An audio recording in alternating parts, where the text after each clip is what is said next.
Well, nagsimula ako maging callboy 1993 eh. Pinaliwanag ko na yan sa first episode kung saan talagang mahirap ang pamilya namin eh.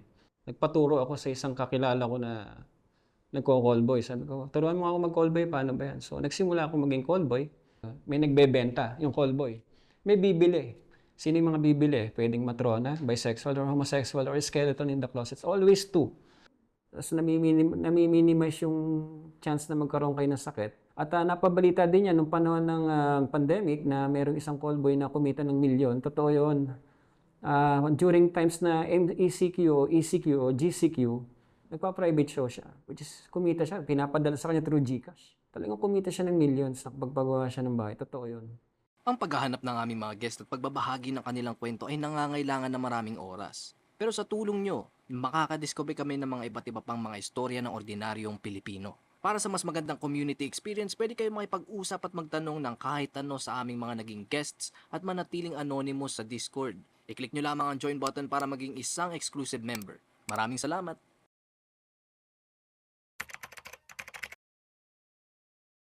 Isang magandang umaga po sa inyong lahat, magandang tanghali, magandang hapon, magandang gabi. Once again, andito na naman po si Alfred Texon. At nandito po tayo at fifth episode na po, no? Pang-5 beses ko na po lumalabas dito sa Off the Record upang magbigay ng kaalaman at masagot yung mga katanungan ng ating mga viewers, mga subscriber na ano ba ang trabaho mo, Alfred, nung araw? Well, para ipakilala ko po sa inyo, mula doon sa first and fourth episode po, ako po ay isang callboy dati, no? From 1993 up to 2015, ako po ay isang professional callboy.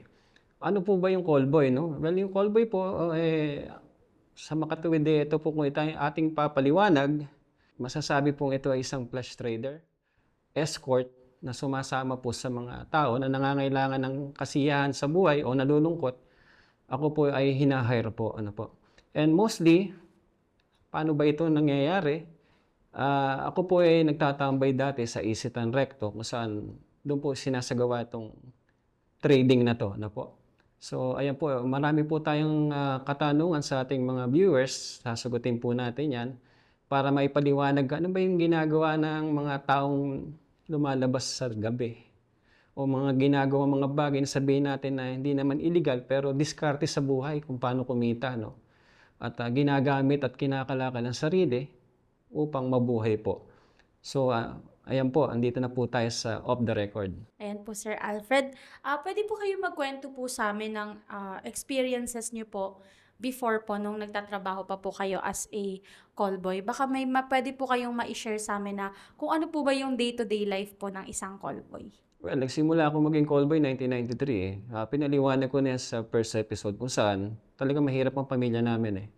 Pinanganak akong mahirap. So, nagpaturo ako sa isang kakilala ko na nagko-callboy. Sabi ko, turuan mo ako mag-callboy, paano ba yan? So, nagsimula ako maging callboy. At 1993, at ako college by that time, no? College level. No? Habang ako'y nag-aaral sa umaga, sa hapon, tumi-standby ako sa Isitan Recto. So, yan ang daily routine ko eh. No, na tumatambay. Kasi ang Isitan Recto is tambayan ng mga masasabi nating mga callboy or mga flash trader or mga escort service. Lagi ako nandun. Tapos nung by the time na wala naman akong klase, maghapon ako nandun, mula umaga hanggang hapon. So, yun po ang ginagawa ko. May standby po ako doon. Pinipick up ako doon. And sir, so nasa Isitan Recto po kayo around 1990s po, no? Na callboy po kayo. Based po sa naging experience nyo po, kamusta na po kaya yung Isitan Recto po ngayon compared po sa dati? Well, kung kumustahin natin yung dati kong opisina, dati kong opisina ang Isitan Recto eh, no? 1993 up to 2015, nandun ako. Grabe, ginawa ko opisina yon from 12 hanggang alas 6. Dan laging precise yung time na yan. Nandyan ako kasi uuwi ako. Boundary na ako. Malakas nung panahon na yun eh, kumikita, no? Ngayon, tinatanong natin ngayon ng mga viewers natin kung ano ang status ng Isitan Recto. Nagpunta ako dyan 3 days ago, 4 days ago. Nag-ocular inspection ako dun sa Isitan. Ni-renovate ang Isitan Recto bago na siya. Sad to say, unfortunately, may mga new generation o new batch ng mga callboy. Ang dami. Ang dami-dami nila. As of this moment, as we speak, may mga standby doon. Mga bata pa yung iba. Ang dami. Grabe. Yan sir, sabi niyo po meron na po tayong mga new batch po no, ng mga call boys po na nandun pa rin po sa Isitan Recto. With regards po sa mga tao, sa activities or even the environment po ng ating mga call boys po sa Isitan, meron po bang difference yung dati po tsaka yung ngayon? Well, ganito kasi, ang difference niya, no? Nung araw kasi nung callboy ako nung sa Isitan Recto, parang tatatlo, apat lang kami eh. Yung pang 12 to 6 na naka-duty doon, parang apat, lima lang kami, no? Although sa gabi kasi mas maraming standby na callboy kasi siguro takot lumabas sa pagka maliwanag pa, no? Nung araw kasi, malakas ang kita.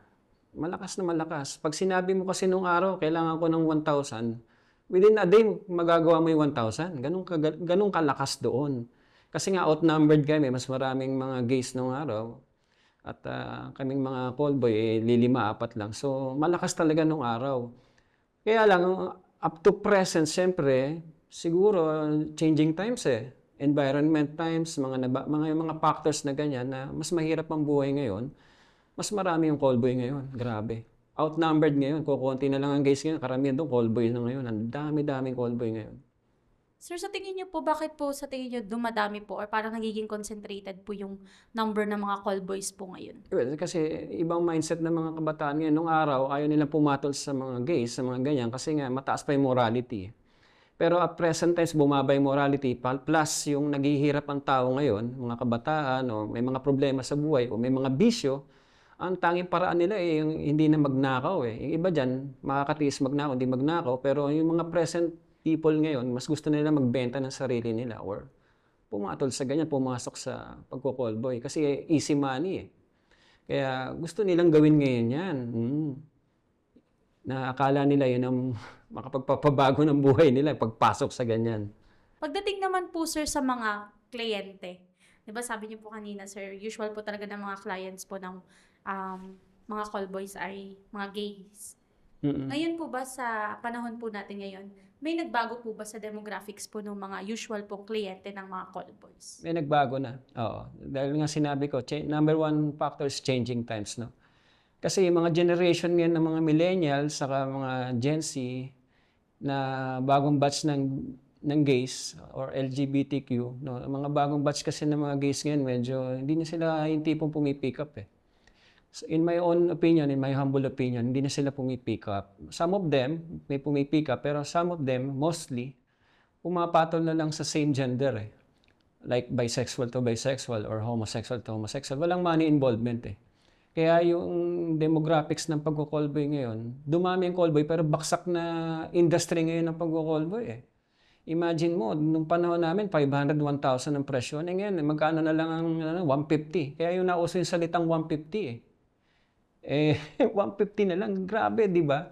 Baksak ang presyo. Kaya ang demographics nga ng pagko-callboy ngayon talagang hindi ito yung right time, hindi ito yung tamang panahon para gawin itong profession na to. In my own opinion. Yan sir, dahil nasa usapin na po tayo nung client attitude and behaviors po. Sa experience niyo po dati nung nagko-callboy po kayo and sa knowledge niyo po ngayon sa mga new batch po ng nagko-callboy, ano po yung usually na mindset po ng mga clients bago po sila lumapit sa ganitong setup? Well, kasi ganito eh. So, dalawa lang naman yan eh. Papaliwanag ko sa inyo. May nagbebenta, yung callboy. May bibili. Sino yung mga bibili? Pwedeng matrona, bisexual or homosexual or skeleton in the closet. Always two. Hindi pa pwedeng isa lang yan na sisisihin mo lang yung nagtitinda. May bibili eh. So, ano yan eh. Harmonious relationship yan, no? So, ganito kasi, no? Ang ano natin dyan, ang explanation is usually naman pagka meron kang customer na gay or bisexual or skeleton in the closet, it would take 30 minutes lang or 1 hour tapos na yung transaction ninyo eh. Most likely kakain muna kayo in 30 minutes tapos pupunta kayo sa isang private place. Sa panahon namin, yung Isitan Recto napapaligiran ng motel eh. Mga fly-by-night na motel, ng third run na makaraos lang o something like that. May ano lang yung kanilang, what you call this, yung kanilang yung sexual fantasy nila, yun na, ganun na nangyayari eh. And then most likely, 30 minutes lang or 1 hour tapos na. Ganyan ang ano, and then they will pay you according to napag-usapan ninyo. May mga common patterns po ba kayo na nakikita or napapansin po before and yung ngayon po when it comes to client behaviors like sa emotions po nila, finances, or even the personal reasons po? Well, kasi ganito eh, like I said, changing times. Mas maraming hirap ngayon. So, maraming nagbebenta. Maraming may standby sa mall. Maraming nasa online. Maraming nagbebenta. Wala na bago ever since eh. Ang nabago lang, yung pricing. Kasi nung araw, makakatsempo ka pa ng 500 to 1,000 or even more than that. Ngayon, baksak presyo eh. Like 200, 300. Ang tanong, mabubuhay ba tayo sa 200, 300 ngayon during present times? Paano halimbawa kung yung callboy may pamilya whatsoever, kung saan niya ginagamit, no? Hindi appropriate yung pricing eh, no? Although hindi natin sinusuportahan yung prostitution dito, no? But the thing is, inaano natin, may information dissemination tayo na yan talaga ngayon eh. Mababa ang presyo. Tapos, at present times ngayon, babayaran ka ng 300 o 400. In my own opinion, papaguring ka. Papaguring ka ng client. So, pag pinasok mo tong ganitong trabaho, dapat ready ka, mind and body. Na kung magkano ibabayad sa'yo, magkano ibibigay sa pagtatrabahuhan mo. Mas nakakapagod na yun maging callboy eh. Unlike nung mga panahon namin na you just lay down. Eh ngayon, iba na eh. May acrobatic na ngayon eh. So, ayun po. Yun po may share ko. Ayan po. Sir, sa tingin niyo po, nakaapekto po yung, ngayon po kasi ang generation po natin, yung sabi niyo po, present times, nag-change na po tayo. Mas open-minded na po yung mga tao when it comes to this kind of profession and this kind of transaction. Sa tingin niyo po, nakaapekto po yun sa pagbaba po ng presyo kasi mas talamak na siya, mas visible or mas accepted na po siya ng society. Yun nga eh. Parang ano lang dyan, economics eh. Law of supply and demand eh. Pag maraming callboy, baksak presyo talaga mangyayari dyan. And at the same time, siyempre, wala eh. Itong industry na to eh, kung papasok ka ngayon eh, it's just a terrible waste of time na hindi ka naman kikita na. Although dumami yung mga callboy ngayon. Napakadami. Dami nagbebenta ngayon. Super na dami nagbebenta. Sa Isitan Recto, like I said, pumisita ako, ang dami nila. Grabe. So nakaka-apekto yan. Eh, wala magagawa. Kung ang tao ngayon may bisyo o may pamilya o may tinutustusan, ang kanilang ang resort nila is ganyan, maging prostitute eh. Mga babae o mga palalaki. Pumapasok sila sa ganyan ngayon. Ibig sabihin, sir, yung common reasons pala ng mga call boys natin is yung talagang personal need or financial need, lalo na para sa family nila or para sa sarili nila. May na-encounter po ba kayo, sir, na call boy sila by choice? Or parang yun talaga yung lifestyle na gusto nila? Well, kasi nung panahon namin, magkakabarkada kami nung araw sa Isitan eh. Kung mga nanonood ngayon sa ating televiewers, yung mga barkada ko yan, sila Jonathan Gubat, si Herbert, si Eric Vapings, si Boy Recto. Ayan, kami mga first generation, sila Roy, sila Dave, no? Eh, kasi kami sa Isitan Recto, pag naka-standby, trabaho lang kami, walang personalan eh, no? So, maaaring iba, nakakakwentuhan ko, kailangan nila ng pera dahil sa pamilya. Ako naman kasi, survivor ako eh. Mahirap yung pamilya ko, by the time, binata ako. So, gusto ko malasap ng mga magulang ko. Saka ako rin, tumaas yung antas ng pamumuhay ko sa pamamagitan ng pagtrabaho ng ganyan. Although yung ibang mga callboys nun, hindi ko alam kung anong reason nila. Pero most likely, siguro, parehas din sa amin or may bisyo sila. Ganun ang ano namin. Nabanggit niyo po kanina na, yun nga po, marami na ang talagang reason po nila is yung financial need or personal need po nila para masustain po yung sarili nila or family nila. Baka may pwede po kayong ma-share po sa aming experience ng isang nakilala niyo po before na callboy and ano po yung parang pwede niyo pong ma-share po sa amin na very unique na experience or perspective po galing sa tao na to. Well, ganito, nung ako'y nasa Isitan, well actually, lumipat ako from Isitan, humina kasi yung Isitan, no? Ipasok na rin natin si Alimol. Si Alimol dati, tambayan din ng callboy yan. Way back 1990s meron na dyan. Lumipat ako dyan 2004. Nakilala ko si paring Carlo. Hello Carlo, nandiyan ka ba? Si Carlo, dalawa kami dyan, ikot ng ikot sa Alimol. Napansin ko, sabi ni Carlo sa akin, pare, hindi ako taga rito, naghihirap ako eh. Nag-aaral ako ng nursing, sabi niya. Self-supporting ako, sabi niya. Well, sabi ko nga, hindi dalawa tayo rito, ikot ng ikot sa Alimol. May times na nakikita ko siya, may client siya, ako naman may client. At the end of the day, mag-uusap kami. Magkano kinita mo, pre? Ay, okay yan, 2,000. Pares tayo, 1,500, 2,000, ganyan. Then I just found out na nung matagal na kaming hindi nagkikita, well, nakita ko siya sa Facebook niya na gumanda naman ng buhay niya, nasa Naga na siya ngayon, nasa Bicol eh. So dati ko siyang classmate. So I mean, siguro nakilala ko siya, ginamit niya sa maayos ng pamamaraan yung kinita niya. At nakita ko professional na siya ngayon doon sa ano na by profession na siya doon sa Naga.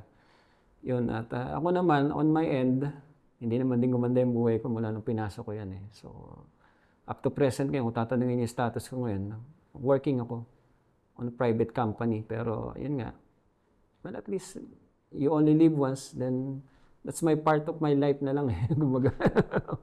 Ayun, oh. Yan, nabanggit niyo po sir sa mga past episodes na yung experience niyo po ngayon is a parang cautionary, ano siya no? Na paalala din po sa mga tao na gustong pasukin yung profession talaga ng pagiging isang callboy. O yung tinatawag natin yan sa generation po natin, tinatawag na siyang mga for hire, yan, mga nag-walk, yan, yun yung usual po na tawag ngayon. May question lang po ako sir, bukod po dun sa mga ano po, mga nasabi niyo po kaninang mga usual na clients po, may pagkakaiba po ba yung mga activities na involved dun sa mga transactions po compared dati at saka yung sa ngayon po? Well, kasi ngayon eh, nung araw, nung ako'y nagko-callboy, nung araw kasi akala nila, Alfred, araw-araw ka, nakakatatlong guest ka sa isang araw ah. Di ubos ang lakas mo, Alfred. Well, actually, yung pagko-callboy nung araw kasi pag nakilala ka ng isang client, usually kakain lang naman kayo sa labas, mamamasyal, manood ng sine. Walang lovemaking na involvement. Although meron, quite some time meron. merong iba talaga. Kasi kaya nga escort service eh, sasamahan mo, nalulungkot, kwentuhan kayo. Pero most likely, isa lang ang common denominator, laging merong ano, uuwi kayo, mapapasok kayo sa hotel or sa bahay ng client, well, you'll do something eh. Kasama sa bayad dyan eh. So, yun ang ano niyan ngayon. Ngayon, at present times, parehas lang din yun eh. Parehas lang din na pag na-pick up ka, you'll go to a private place. Ganon, doon yung gagawin yung ano. Parehas pa rin ngayon, no? Usual drill. Ayun sir, dahil nasa usapin na po tayo ngayon ng present times po na nababanggit nyo. Curious po ako, paano po nakaka-apekto po sa tingin nyo yung emergence po ng internet at social media sa ganito pong klase ng profession? Well, ito, in my humble opinion, may share ako sa inyo. Nung panahon kasi namin, wala eh. Pager pa lang nung araw. Yung cellphone, pumasok lang yan way back 1995-ish. Pumasok yung cellphone, no? Ngayon, nung panahon kasi namin, tatambay ka sa mall para kumita. Or maglalakad ka sa gilid ng kalsada, may kikindad sa'yo, sasama ka. That's the usual, ano. Pero at present time, since changing times, no, available na internet, social medias, ganyan. Ngayon, minimal na lang yun yung meet up o yung eyeball na tinatawag. No? Most likely, at the comfort of your home, pwede kang manood nanonood ng ng private show, nakikita yung mga obscenity. At maraming social media accounts ngayon na like yung OnlyFans, pumasok ngayon na kahit hindi ka na makipagkita sa labas o makipag-eyeball, pwede mo nang gawin yung flash trading sa through internet, no? Pero although wala nga lang physical contact, pero ibang fetish ngayon ng mga tao ngayon eh. Actually, ang fetish ng mga bagong clients ngayon, mapanood ka lang sa internet, okay na eh. Tapos nami-minimize yung chance na magkaroon kayo ng sakit kasi through public contacts, di ba? Through contacts, no? Mas maganda ngayon kasi pwede kang kumita at the comfort of your own home, eh, no? At napabalita din yan nung panahon ng pandemic na mayroong isang callboy na kumita ng milyon. Totoo yun. During times na ECQ o GCQ, ang tao ngayon hindi makalabas, bawal lumabas, nagpa-private show siya, which is kumita siya, pinapadala sa kanya through GCash. Talagang kumita siya ng millions na pagpagawa siya ng bahay. Totoo yun. Galing nung isip niya, galing nung kanyang racket na yun. Kaya yan ang uso ngayon through social media. Ganun na. Sa opinion niyo, sir, since mas na-experience niyo po yung conventional or yung traditional na pagko-callboy, tas ngayon naman po is knowledgeable naman po kayo sa yung nangyayari po ngayon sa online or sa digital platforms o social media platforms po. May nabago po ba, sir, pagdating po sa mga activities or kinds of transactions na ginagawa po sa online naman po? Well, kasi ganito eh. Anong panahon kasi nga, kagaya ng sabi ko, eyeball, makipagkita ka, pumunta kayo sa mall, nagkasalubong kayo. Pumunta kayo sa apat na sulok na kwarto, doon nagtapos eh, doon nag-ano yung transaction. Ngayon kasi, bihira na yung nakikipag-eyeball, so ang ginagawa nga nila through online na lang. Usually, binebenta yung content, no? Binebenta yung mga private videos na may obscenity at binebenta yan halimbawa through Telegram, Viber, or WhatsApp.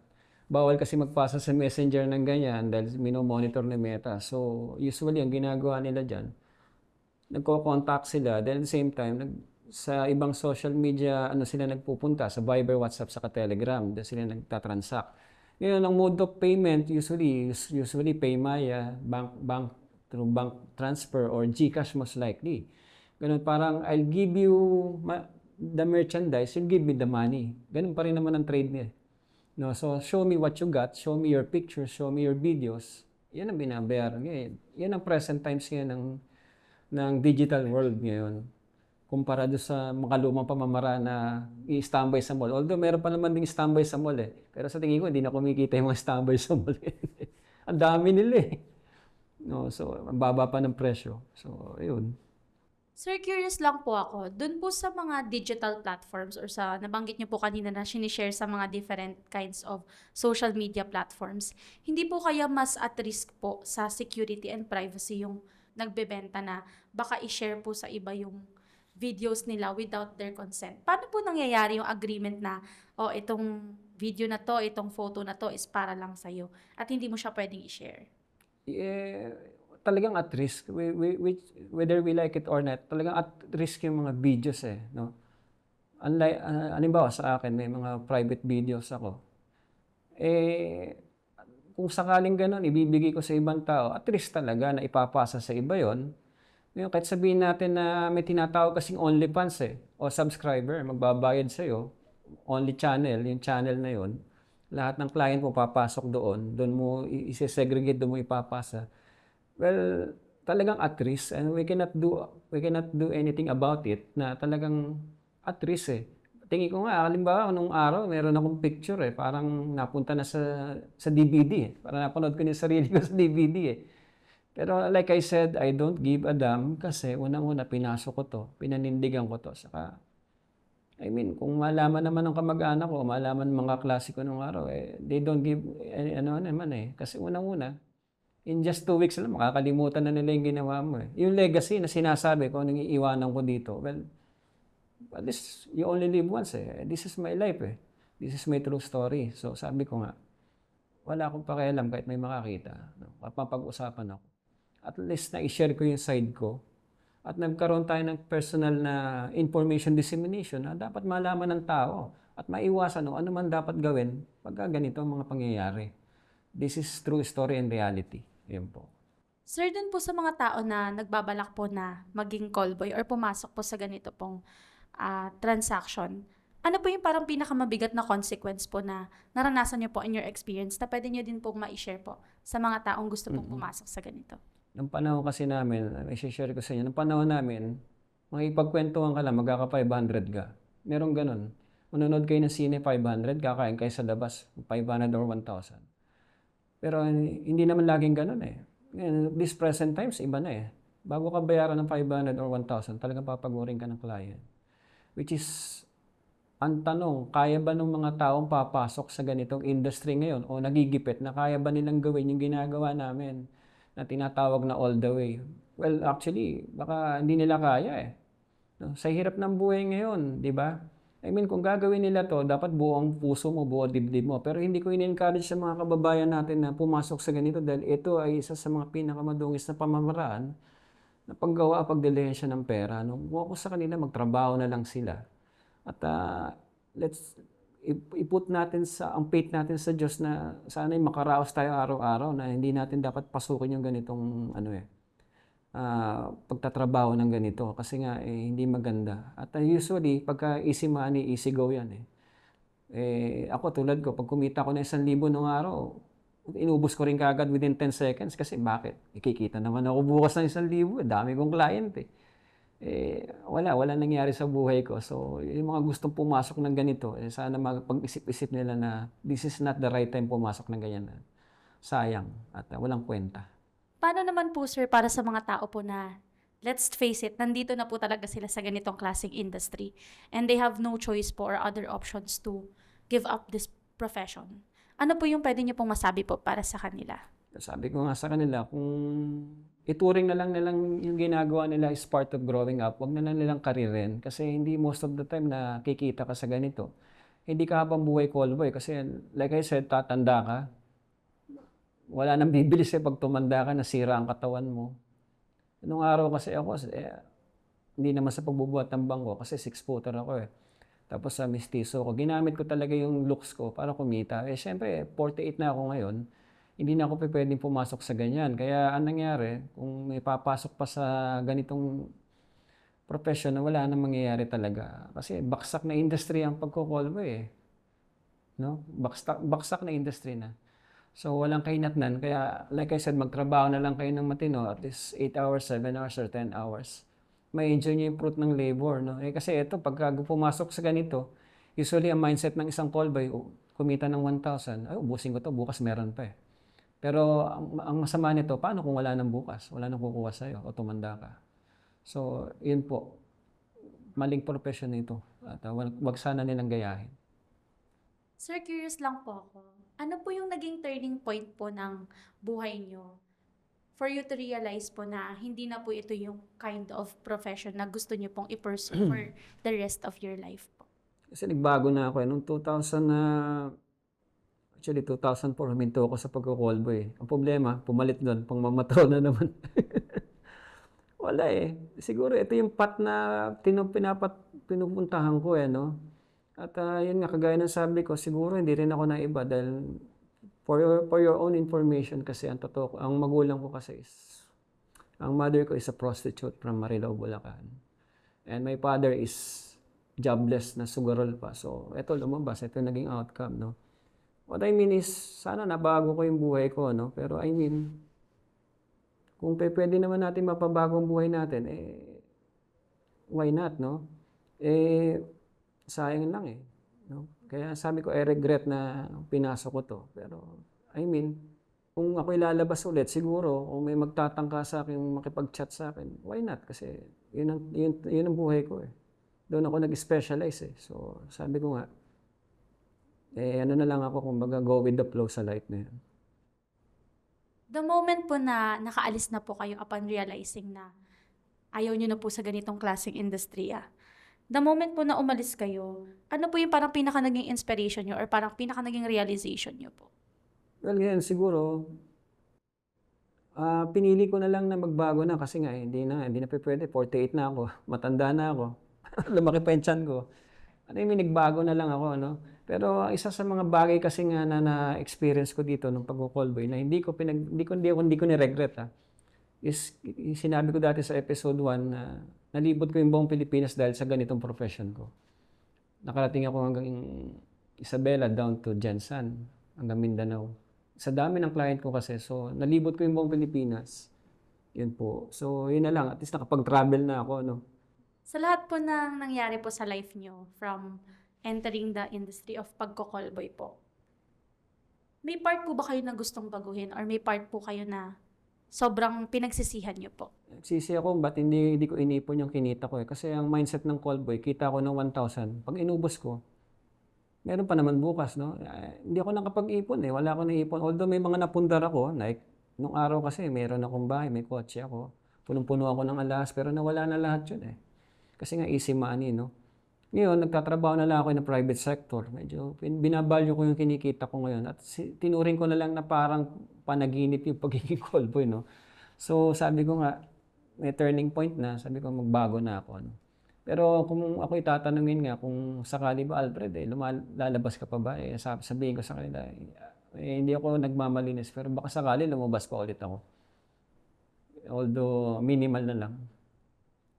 Ngayong nandito na po kayo sa bagong walk po ng inyong buhay, pwede niyo po bang maikwento po sa amin kung ano na po yung pinagkakaabalahan niyo ngayon, kamusta na po kayo sa family niyo po? Ayun, oo. Well, actually, nagkahiwalay kami ni misis. Tapos, aside from that, awa naman ng Diyos, yung tatlong bata na anak ko, nakapagtapos ko sila sa college. So, at least stable na sila ngayon. Ako naman, nagwo-work ako, meron ako isang small business eh. Sa Antipolo, nagtitinda na lang ako ng lugaw, mami, ganun, at matoge, lumpia, tokwa. Kumikita na ako sa sarili kong pera na dapat ginawa ko nung araw eh. Kailan ko lang in-open last year lang. Sabi ko nga dapat nung una ko pa ginawa to eh. Sayang eh. Pero ngayon kumikita na ako on my own at stable naman yung business. So sa ngayon, ano naman ako, contented na ako sa ginagawa ko ngayon. Sa tingin niyo po ba, sir, yung experience niyo po sa pagiging isang callboy, meron po siyang naging epekto po sa pagiging father at parent niyo po sa mga anak niyo? Well, sa akin naman, ginampanan ko yung pagiging father kasi naging good provider ako. Although maling pamamaraan yung ginagawa ko dati. Pero Gen Z sa millennial, yung tatlo kong anak, naintindihan nila eh, na kung ano ako ngayon, mahal na mahal nila ako. Although, they don't give a damn din eh. Yung mga pag-usapan, kahit yung mga biyanan ko, alam naman ng mga biyanan ko yan eh. No, siguro, ang masasabi ko lang, ginawa ko man ng galing sa masama, pero niligay ko sa mabuti. No? Like I said, ang katwiran ko kasi, di ba, kagaya na sinabi kong, masunog man ako sa impyerno, eh, napabuti ko naman yung iba. Baka masakaling iba na mapunta sa langit, pinanggalingan ng pera mo. Ganun na nangyayari. At least, nakapagtapos sila, no? At masaya na ako sa buhay ko ngayon. Out of everything po na na-experience niyo po and ngayon po na nasa process pa rin kayo ng fatherhood po sa mga anak niyo, ano po yung plans niyo po para sa future? Plans ko sa future, enjoyin ko na lang yung life ko eh, remaining days ng life ko, no? Siguro hanggang 50, 60s, magtinda na lang ako ng karinderya, like yung ginagawa ko ngayon. And may visitation rights naman ako sa mga bata, binibisita ko sila. Ganito na lang ako, hindi ko na hangad na yumaman ako or whatsoever. Siguro survival na lang. And then yun na lang, at the same time, nire-reminisce ko na lang yung past ng buhay ko dati. Like, nung prime days ko na callboy ako, grabe. Ikot ako ng ikot sa buong Pilipinas. From north to south. So, sabi ko, okay din, okay din. Awa naman ng Diyos, hindi lang ako nagkasakit. Yan. At yan ang pinapasalamat ko. Yun, sir. Para po sa ating pagtatapos po sa ating interview, baka meron po kayong final message po para sa ating mga viewers. Ayun po. Sa mga nagsasabi nga, paulit-ulit kong sinasabi na, Alfred, kapal ng mukha mo, callboy ka. Hindi ka nagtrabaho, Alfred. Ganyan, ba't mo pinasok yan? Sabi niya, parang turing sa amin yung masamang tao. Kagaya nga ng sabi ko, nagbebenta kami ng sarili namin. Ang tanong, ba't hindi niyo pagalitan yung bumibili sa amin? Yung bumibili sa amin, baka tatay mo, o kapatid mo na bakla, o gay, o pinsan mo na gay din. No? Ang tatay mo, hindi mo alam kung anong gender orientation ng tao. So, sana tayong kami lang ang may kasalanan. Isisihin mo din yung bumibili kasi hindi naman magko-coexist yung dalawang bagay na kung walang bibili, may bibenta. Like I said, ano.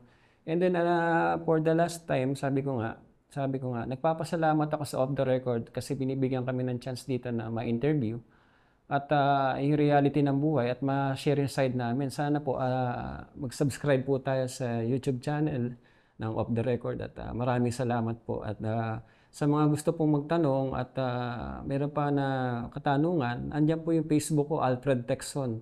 Naka-black t-shirt po ako dyan. Saka ingat po kayo, baka ma-scam kayo. No? Kung may katanungan kayo sa gabi o hindi kayo makatulog o nalulungkot kayo, tawagan nyo ako. No? Chat tayo, baka sakaling makatulong ako. Yun na lang mag-share ko. And then at the same time, maraming salamat sa Off the Record at yun lang po. Kung gusto nyo manood ng mga dokumentaryo galing sa mga interviews namin, huwag nyong kakalimutang i-check ang isa pa naming YouTube channel, Off the Record Beyond Borders. I-click nyo lang ang link sa description. Maraming salamat!